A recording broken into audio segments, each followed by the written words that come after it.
Hello everyone, it's Starlanceman here with a new video, and today I'm going to be going into some more depth into the Gemini Jets 1/400 scale United Airlines 757-200 without winglets. And I got this, I guess you could call this a request by Amtrak Spotter HD.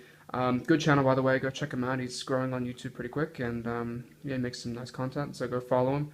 But in general, he wanted me to go more in depth into basically how I got this model and how I got it to look the way it looks.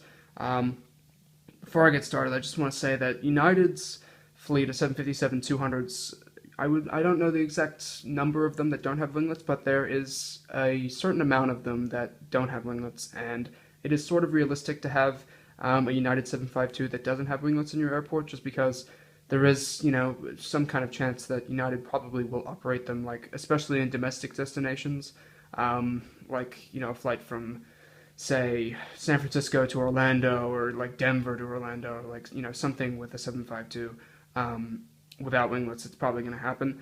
And, yeah, I mean, there are a good portion of United 752s with winglets, of course, but I would say that the chances are a little bit higher for them to go to Europe. Then again, they do fly within the U.S., on the Newark-LA route, for example, and they're also used on a lot of the Hawaiian routes. So, yeah, but anyways, so how I got this model was, first of all, it's not a custom model, so I did not, as you can see, I have a comparison over here. You can see that I really didn't put any sort of, custom titles or anything, so I didn't just repaint this aircraft that already didn't have winglets. So really, as you can see here, they're the exact same aircraft. The only difference is I literally cut off the winglets. That's basically what I did. I just got a pair of scissors and basically just chopped away at trying to get rid of these winglets. And I do have a regular 752 from Gemini Jets, which is in the British Airways livery, just as a comparison to show you one that wasn't done by me. And you can see there is a bit of a mistake regarding the width of the wing.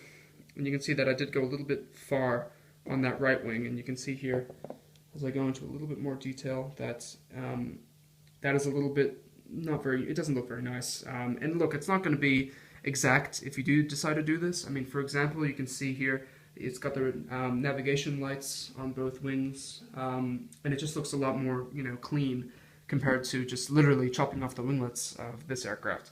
But yeah, I mean, that's really the process. It's a very simple process. It's really not that difficult. And the reason I did it was to make the airport more realistic. And, I wanted to keep a couple 752s with winglets, and then I wanted to have one without it.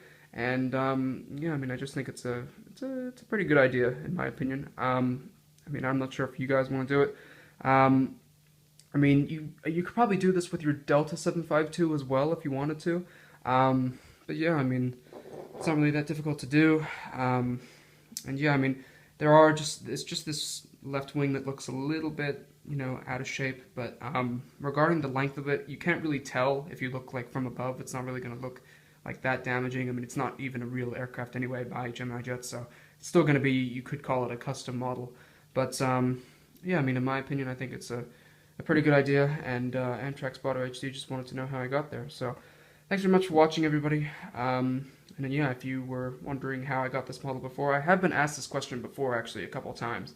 So, yeah, I don't really think anybody else might have the same idea. So, yeah, anyways, thanks very much for watching, guys. Don't forget to follow me on Instagram for the latest, subscribe to my YouTube channel, and, yeah, I'll see you guys in the next video. Bye.